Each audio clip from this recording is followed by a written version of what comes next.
About the four amazing contenders who've earned the right to compete for the Champion of Champions show. First up, 26-year-old Natasha de Jongh, the human resources officer at a leading bank who was into athletics, netball and hockey as a teenager, but doesn't have time for that these days. But she sure had time to beat off all comers in the first series. Natasha faced the excellent Cornet Lottering in round one, which turned out to be an epic. On the MTN Mountain, it was Cornet who took the win to open up a halfway lead, but on Powerball, Natasha showed her worth. Despite the awesome tacklers, Tasha proved how much she'd learnt as a youngster playing rugby in the back garden with her brothers. She scored 13 points here, and then did the unthinkable by beating the mighty Sahara on Suspension Bridge.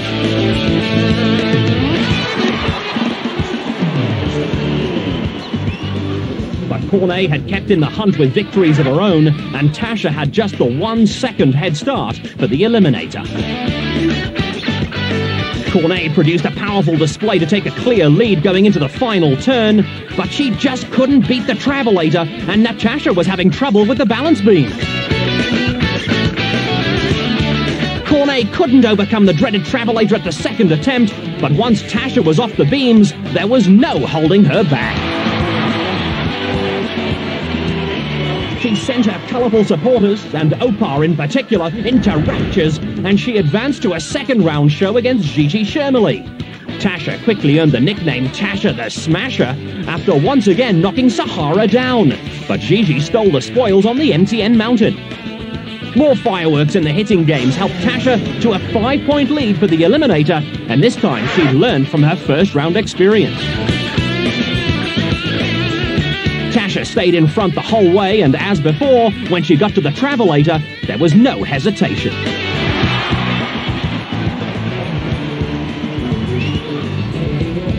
On to the semi-finals for a meeting with Pauline Hardeman. Finally, Natasha took a tumble in duel, and her torrid battle with the mountain continued. But she stormed back into contention with an awesome run through the gauntlet. It was a nail-biter deluxe against Pauline, featuring a simultaneous start for the Eliminator. Tasha surged ahead, but her balance beam woes resurfaced, and that pushed the door wide open for Pauline. But Pauline's hopes were dashed at the top of the conveyor belt, and it was Natasha who had that tiny bit extra to qualify for the final.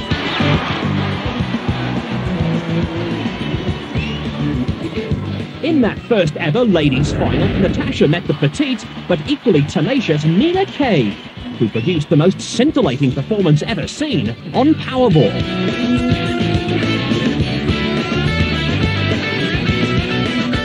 Natasha had finally met her match on the big tackling and running game, and she lost her way again on the one game she clearly never enjoyed, the MTN Mountain. Nina scored the winning 10 points, and at the halfway mark, Tasha was 16 points adrift, and she needed some magic. She found it on duel and on gauntlet to reel in Nina and to set up another classic finale. Nina had a half-second head start in a finish to remember.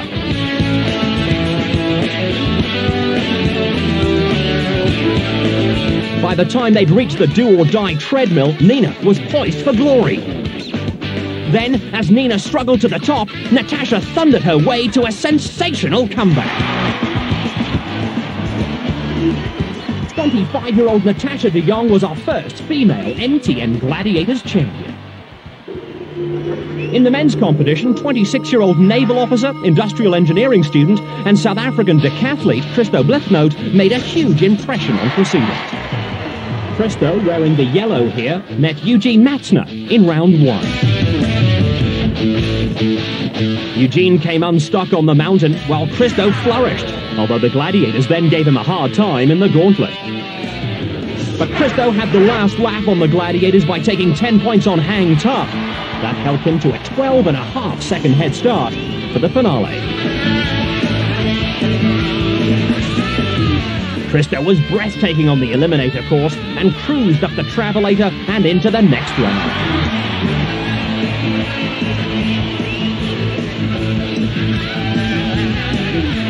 In round 2, Kristo met his namesake, Kristo Diaga. Same name and same outcome for both men on the suspension bridge. But Christo Blignaut continued his dazzling love affair with the MTN Mountain, and at the halfway point, he was 22-0 up on Kristo Diaga. A fearsome challenge faced the contenders on Powerball, and the Gladiators immediately stamped their authority. But drama towards the end of that game when Kristo Diaga fell awkwardly after a tackle from Warrior. He couldn't continue, and standby Patrick Dlamini was introduced, and he promptly showed his credentials. Patrick scored some points, but Kristo had already built up a significant lead throughout the show, and Patrick was unable to stop the juggernaut. Another superb performance, and no one looked capable of putting the brakes on Kristo. Perhaps Jimmy McFarlane could in the semi-finals. Kristo was bashed all over the demolition run.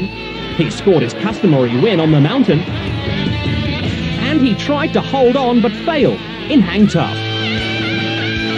But he still managed to take a 14-0 lead on Jimmy into the eliminator. Jimmy lost his way on the rope climb, while the man in yellow always seemed to know exactly the right way. And Kristo was into the final against Patrick Dlamini, who was fortunate to advance by virtue of the lucky loser placing and because of injury to others. Patrick celebrated a successful Powerball, but on the MTN Mountain, Kristo was at record-breaking pace again. He turned the tables and led 15-10 after 2 events. Granite destroyed Kristo's hopes on duel, and neither he nor Patrick could get past a well-drilled gauntlet lineup. For the men's final eliminator, Kristo had just a 2.5-second head start, but he made it count. Patrick tried his best to match the terrific pace of the decathlete, but not even the Travelator could stop 26-year-old Christo Blignaut from winning the trophy and honouring his wheelchair-bound brother.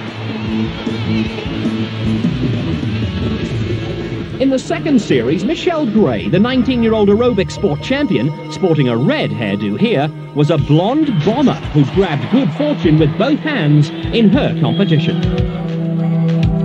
She met Anne Bickard in round 1.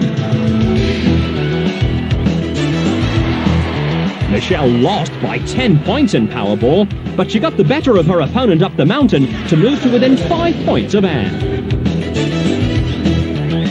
Anne lasted the full distance against Sahara on duel, but Michelle got the full treatment from force. That helped Anne to a 10-point lead and a 5-second head start for their eliminator. Anne managed to keep that 5-second lead intact until the cargo net, when Michelle made her move, but Anne didn't give up. Anne made the break for the Travelator first, and she won. Michelle got back into the competition, though, as a standby for Eve Katska, who was injured on the gauntlet when trailing her show with Tracy Lathwood. Michelle had to play catch-up because she inherited a 15-point deficit, and when it got to eliminator time, Tracy had a 7.5-second head start. Michelle did brilliantly to close the gap at the spider's web. And then we saw a dramatic runoff after Tracy had accidentally put her hand and foot on the black no-go section of the Travelator. Tracy thought she'd won it, but referee Cyril Mitchley had this view and called them back.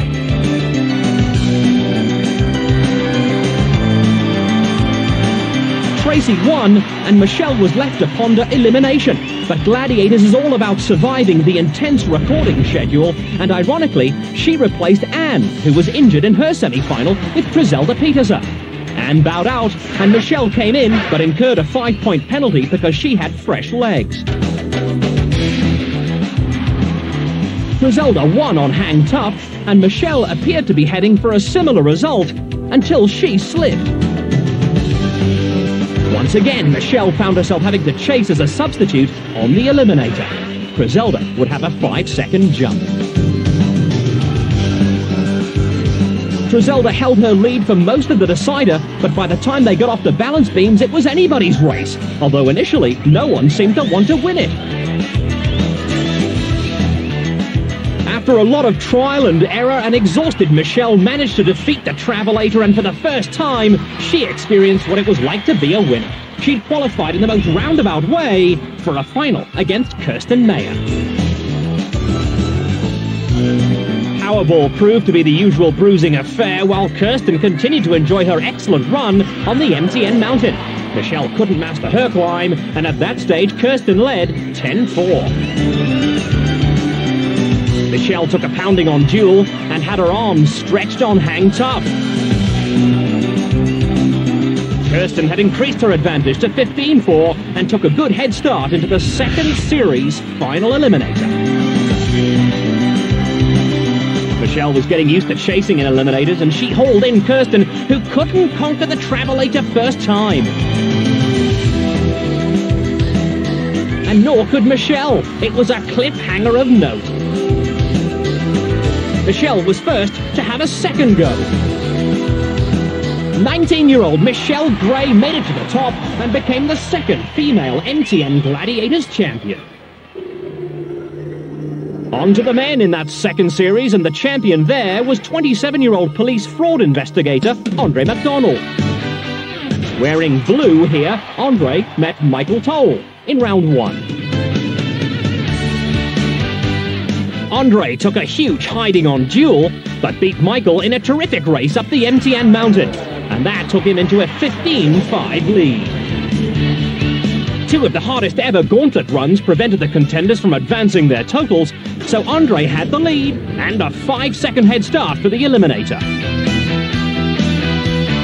Andre led all the way and had first bash at the Travelator, but it bashed him back, and Michael went on to win, leaving Andre to wait before finding out that he was the lucky loser from the round to face Robbie Rodriguez in round 2. Another big hitting battle went against Andre. He had no luck on the mountain either and found himself 10-0 down. But Robbie was nabbed on Hang Tough, while Andre recorded a rare victory to put him back in business.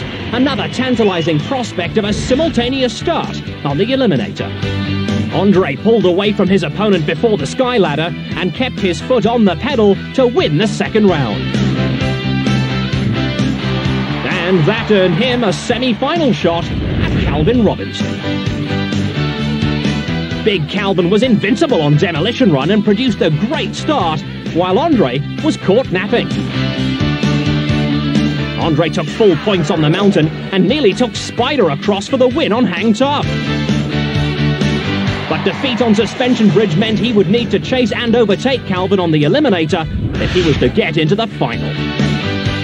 Andre got out of the spider's web first, got off the balance beams with a few seconds to spare, and gritted his teeth to swing into the grand final. And in that final he met Peter Brits.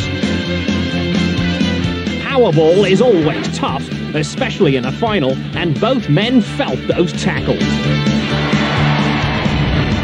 One in particular left Andre dazed and in need of medical attention.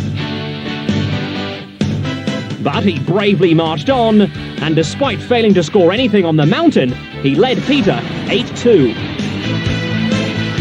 Peter was pulverized on Duel, and Andre was also left seeing stars.